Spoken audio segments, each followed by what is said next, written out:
Hi, this is a bit of a strange departure for me. I've never done a video blog before and probably never will. I've been pondering this one for a while, specifically centred around the kind of forthcoming bone marrow donation I'm going to be making.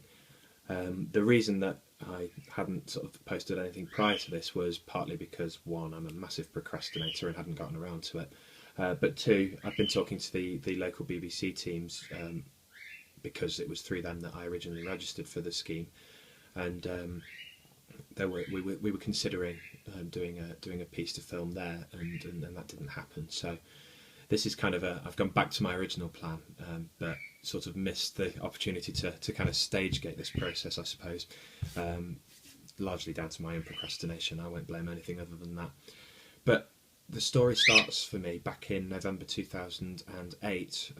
BBC Radio Nottingham's breakfast show was basically taken over by a young boy called Joel Picker Spence, and I remember driving to work and listening to him talking about kind of his battle with leukemia and the need for people to register on the bone marrow donation register through Anthony Nolan, and kind of feeling quite uplifted and inspired by his story and his positivity, kind of at the age of 6, to be not centering just on your own troubles, which are significant, but to be really centered on preventing other people going through the same kind of thing.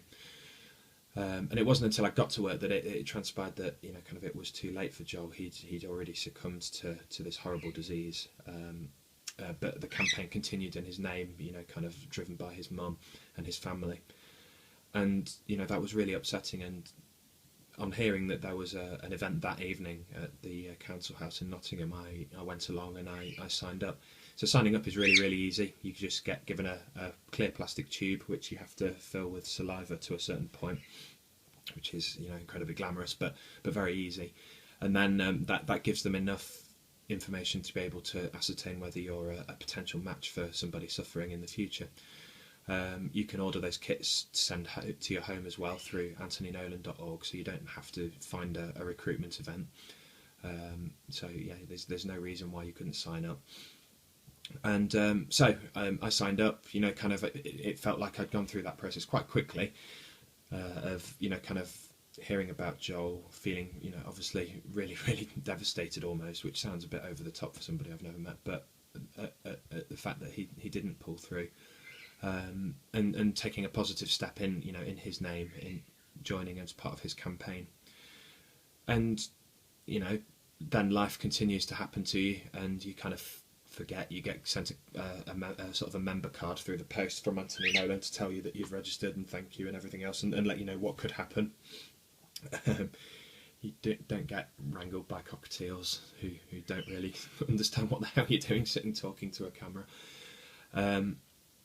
And kind of life carries on, and you kind of forget about it, and kind of you carry on going to work, you carry on doing what you do.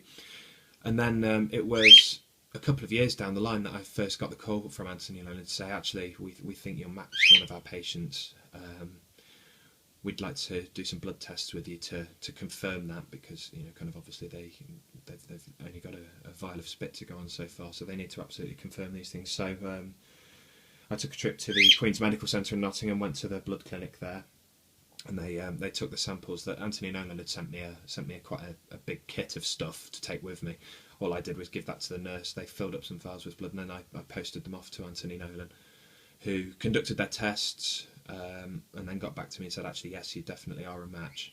We need you to be on standby. And they gave me a kind of a rough time window and asked me about kind of what holidays or kind of commitments that I had around that time window. So we compared diaries, I suppose, at that point. And then basically it was a case of waiting until obviously there's a time critical element to all of this. The patient needs the treatment at the right moment for their recovery program. So kind of I again waited for a little while, and then within a few weeks they'd been in touch again and said, actually, kind of we really appreciate the fact that you've why am I struggling to think of the words? The fact that you've made yourself available, but the patient in question is responding to other treatments, so kind of they're winning their battle against their disease. We don't need you right now. However, you know, we know you're a match now, so that might change in the future. So obviously delighted that the patient who I could have been helping is responding to whatever other treatments they're undergoing. That was great news. You know, kind of when you psych yourself up to do something which you feel strongly and positively about, it's, I don't want to say it was disappointing to not go through with it, but there was an element of that. But you know, overwhelmingly pleased that the person in question, you know, kind of is fighting via other means, which is great. So again, kind of much like after immediately signing up, life kind of goes back to normal. There's a slightly louder siren in your head, I suppose, that says, well, you know you're a match for somebody now, and you know you're a match for somebody who has been suffering from a disease that obviously can go into remission but can come back again. And you know, sadly for that person, that appears to be what's happened, because I got the call again in November last year to say, right, we do need you again now, Alan. It's, you know, I don't know anything about the patient in question because everything is handled anonymously, but I know it's the same person as the first time, if you know what I mean.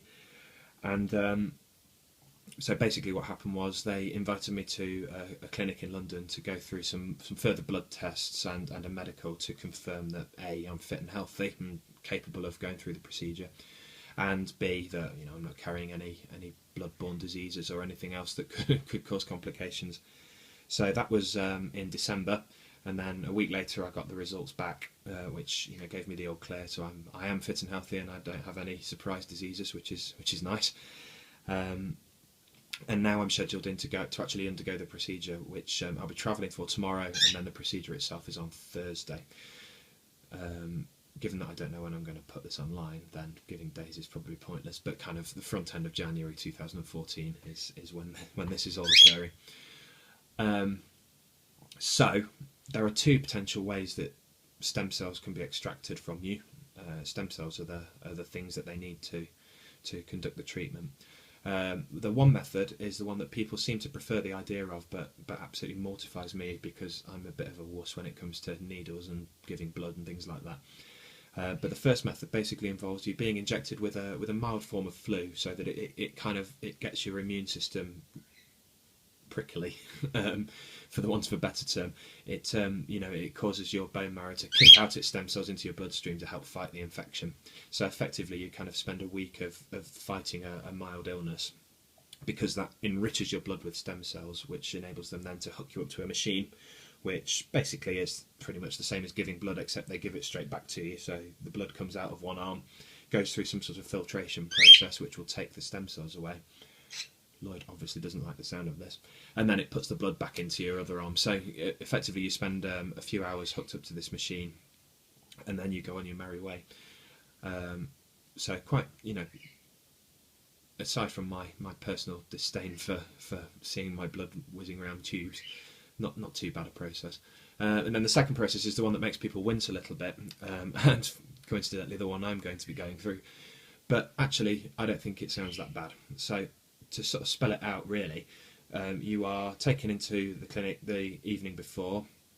The next day you're put under general anaesthetic, and then two sort of like needle-like devices are used to extract bone marrow directly from your pelvis area.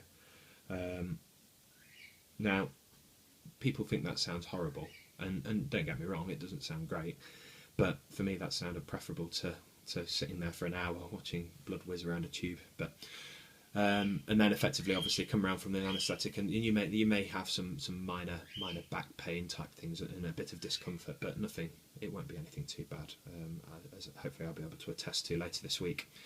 So that is basically the story from front to back. In terms of, you know, kind of how that makes you feel, it is a strange thing to say, because, you know, kind of I've talked to many people about it. You know, kind of a lot of my friends, family, colleagues know that I'm doing this, because obviously I'm not going to be at work for a while. And, you know, kind of I've used it as an opportunity via social media and things like that to try and encourage people to sign up to the register as well. And what takes me aback is the incredulity, the amazement that people express that it's something that I was doing. Because for me, I think the amazing thing that I did was when I went to the council house and I signed up, because that was my implicit agreement, I suppose, that says, you know, kind of should there be a person out there that I match, then I'd like to help them. And thousands of people do that every day, and hopefully many more will continue to do so.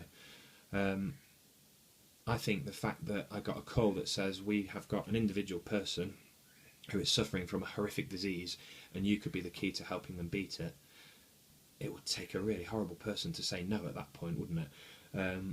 So I don't think the actual donation process is all that amazing. It is, you know, it's an amazing feat of science, and it's an amazing gift to be able to give to somebody, to the opportunity to live on and hopefully continue to beat a horrible disease into remission.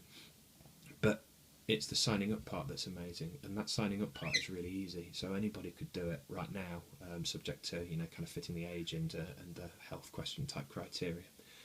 So it's kind of it makes me feel uncomfortable when people say, "Oh, it's amazing," because it is.